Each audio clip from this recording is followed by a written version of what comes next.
আজ আমরা হজরত দাউদ আলাইহিসসালামের সময়ের এমন দুটো অলৌকিক ঘটনা নিয়ে কথা বলবো যা শুনলে জবাবদিহিতা বা অ্যাকাউন্টেবিলিটি নিয়ে আমাদের চিন্তাভাবনা একদমই বদলে যাবে। চলুন সরাসরি মূল ঘটনায় ঢুকে পড়ি। ভাবুন তো, একটা কথা বলা গরু আর হঠাৎ করে পুরো একটা গ্রামের নিস্তব্ধ হয়ে যাওয়া, এই দুটো অদ্ভুত ব্যাপার কিভাবে কিয়ামতের সবচেয়ে বড় নিদর্শনগুলোর একটা হতে পারে। বেশ রহস্যময়, তাই না? চলুন এই রহস্যের জট খোলা যাক আর দেখা যাক এর পেছনে ঠিক কী গভীর নৈতিক সতর্কবার্তা লুকিয়ে আছে। পর্ব ১, দাউদ আলাইহিসসালাম এবং তার মুজিজা। পটভূমিটা একটু পরিষ্কার করা যাক। হজরত দাউদ আলাইহিসসালামের রাজত্ব কিন্তু সাধারণ কোনো রাজত্ব ছিল না। রীতিমতো তৎকালীন পুরো পৃথিবীর 3 ভাগের 2 ভাগই ছিল তার শাসনাধীনে। বিশাল এক সাম্রাজ্য। আর মহান আল্লাহ তাকে শুধু এই বিশাল ক্ষমতাই দেননি, দিয়েছেন অভাবনীয় সব অলৌকিক ক্ষমতা। যেমন ধরুন তার কণ্ঠস্বর।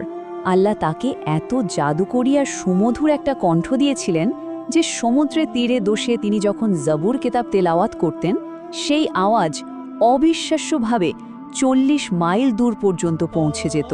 চিন্তা করা যায়, শুধু মানুষ নয়, সমুদ্রের মাছ, আকাশের পাখি, এমনকি বিশাল পাহাড় পর্বতও সেই সুর শোনার জন্য একদম স্থির হয়ে যেত। পর্ব ২, লোভী জেলেদের ভয়ঙ্কর পরিণতি। বনি ইসরায়েলের একদল জেলের কথা বলা যাক, যারা সমুদ্রের তীরে থাকত। তাদের প্রতি কড়া ঐশী নির্দেশ ছিল যে শনিবার দিনটা শুধু ইবাদতের জন্য বরাদ্দ থাকবে, সেদিন কোনোভাবেই মাছ ধরা যাবে না। কিন্তু লোভ জিনিসটা তো খুব খারাপ। তারা একটা চতুর ফাঁদ পাতল। যেহেতু শনিবারে প্রচুর মাছ আসতো, তারা শুক্রবারই বড় বড় গর্ত বা খাল খুঁড়ে রাখত। শনিবার মাছগুলো সেই ফাঁদে আটকা পড়ত, আর ঠিক পরের দিন মানে রবিবার তারা সেগুলো দিব্যি তুলে আনত।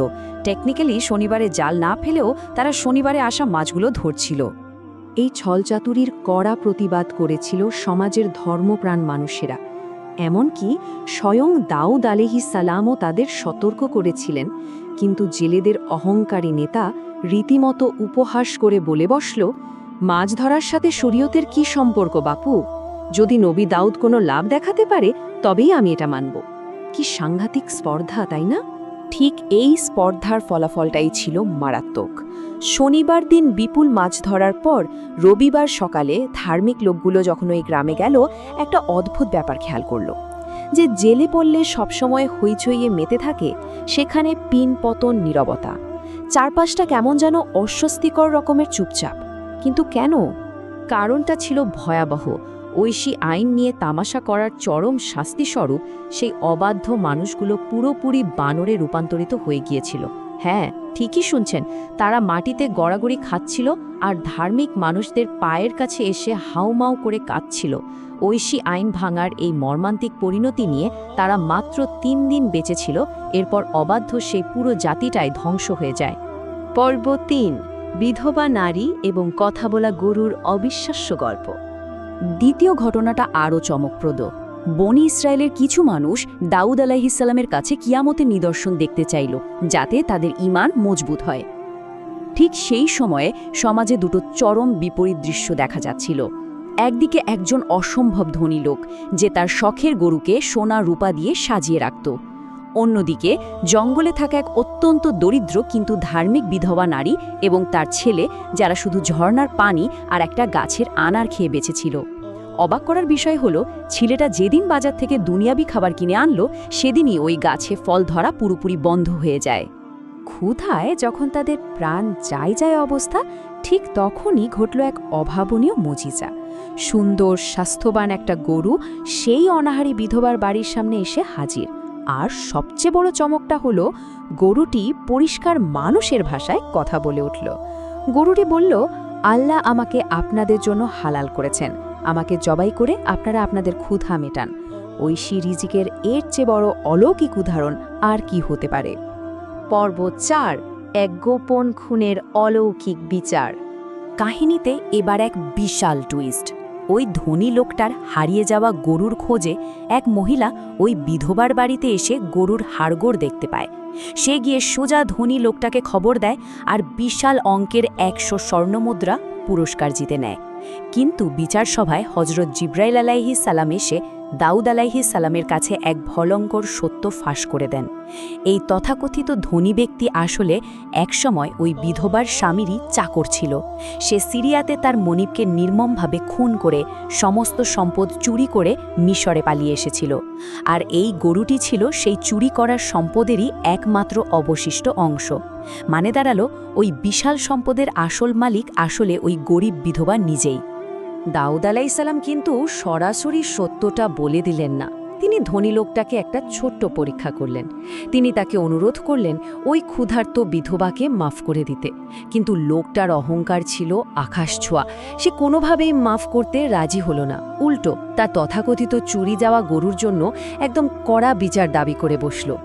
তখন দাউদ আলাইসাল্লাম সবার সামনে ওই ধনী ব্যক্তির আসল পরিচয়, তার সেই খুনি অতীত ফাঁস করে দিলেন। লোকটা তখন কি বলল জানেন? সে আক্রমণাত্মকভাবে বলে উঠল, আমি এখানে ন্যায় বিচার পেতে এসেছি, কোনো আজেবাজে ভুয়া গল্প শুনতে নয়। এই মহিলা যা বলছে সব ডাহা মিথ্যা। তার এই অধ্যত্বই মূলত বিচারের মোড় ঘুরিয়ে দিয়েছিল। আর ঠিক তখনই ঘটল সেই গায়ে কাটা দেওয়া ক্লাইম্যাক্স। দাউদ আলাইসাল্লামের এক অমোঘ আদেশে অলৌকিকভাবে ওই অহংকারী খুনিটার মুখের ভাষা পুরোপুরি বন্ধ হয়ে গেল। সে আর একটা কথাও বলতে পারল না। তার বদলে তার নিজের হাত মানুষের মতো কথা বলতে শুরু করল। হাত নিজেই সাক্ষ্য দিয়ে বলে উঠল যে হ্যাঁ, সে নিজেই তার মনিবকে ছুরি দিয়ে হত্যা করেছে। নিজের শরীরের অঙ্গের এমন অকাট্য সাক্ষ্যের পর আর কোনো সন্দেহই রইল না। এই প্রমাণের ভিত্তিতে দাউদ আলাইসাল্লাম তাৎক্ষণিকভাবে সেই খুনিকে মৃত্যুদণ্ডের নির্দেশ দেন। আর সেই যে বিপুল পরিমাণ সম্পদ যা এতদিন বেদখল হয়েছিল, তার সম্পূর্ণ ন্যায়সঙ্গতভাবে আসল মালিক সেই বিধবা এবং তার ছেলেকে ফিরিয়ে দেয়া হয়। পর্ব 5, কিয়ামতের নিদর্শন এবং আমাদের জন্য শিক্ষা। এই পুরো ঘটনার পেছনের মূল বার্তাটা নিশ্চয়ই এতক্ষণে পরিষ্কার হয়ে গেছে। দাউদ আলাইসাল্লাম উপস্থিত হতবাক জনতাকে বুঝিয়ে বললেন, ওই খুনের নিজের হাত পায়ের এই সাক্ষ্য দেওয়ার ঘটনাটা আসলে কিয়ামতেরই একটা সরাসরি ট্রেলার বা পূর্বরূপ। শেষ বিচারের দিনে ঠিক এভাবেই পরম ন্যায় বিচার প্রতিষ্ঠিত হবে, যেখানে আমাদের নিজেদের শরীরের অঙ্গগুলোই আমাদের সব কাজের সবচেয়ে বড় আর অকাট্য সাক্ষী হয়ে দাঁড়াবে। তাহলে আসল ব্যাপারটা কি দাঁড়াচ্ছে? চূড়ান্ত জবাবদিহিতা বা অ্যাকাউন্টেবিলিটি থেকে বাঁচার আসলে কোনো উপায় নেই। একটু ভেবে দেখুন তো, আজ যদি আমাদের নিজেদের হাত পা হঠাৎ কথা বলতে শুরু করে, তাহলে কারা আমাদের দৈনন্দিন কাজ নিয়ে ঠিক কী গল্প শোনাবে? আমাদের কাজগুলো কি আসলেই ঐশী নির্দেশনার সাথে মেলছে? এই গভীর প্রশ্নের চিন্তাটুকু আপনাদের কাছে রেখেই আজকের এই আলোচনা এখানেই শেষ করছি। ভালো থাকবেন।